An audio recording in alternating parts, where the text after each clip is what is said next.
நேத்திக்கு ஈவினிங் போல எடுத்த விளாக் தான் இது.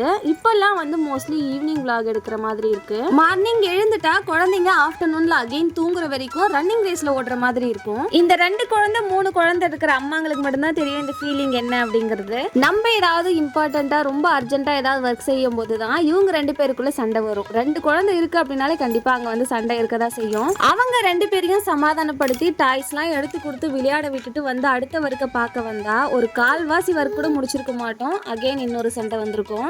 ஆனா நல்லா இருக்கும். நம்மளோட குழந்தை பருவத்தை நம்மளோட குழந்தைங்க மூலியமா பார்க்கலாம். நம்மளும் இப்படிதானே இருந்திருக்கும் அப்படிங்கிற ஒரு அந்த ரிமெம்பர் வந்து கண்டிப்பா வரும். எல்லா பேரண்ட்ஸ்க்குமே கண்டிப்பா இருக்கும். நைட்டு டின்னருக்கு தோசையும் உடைச்சு ஊத்தின முட்டை குழம்பு தான் செஞ்சிருந்தேன். ஒரு பக்கம் தவா போட்டு தோசை செஞ்சுக்கிட்டே இந்த கிரேவி ஒரு 5 மினிட்ஸ்ல முடிச்சிருவேன். டக்குன்னு முடிகிற மாதிரி நல்ல டேஸ்டியான கிரேவி வேணும் அப்படின்னா கண்டிப்பா இதை தான் ஃபர்ஸ்ட் செய்வேன். இந்த மாதிரி செய்யும் போது தோசை குழம்பு ரெண்டுமே நல்லா சூடா இருக்கும். நெக்ஸ்ட் vlogல பார்க்கலாம்.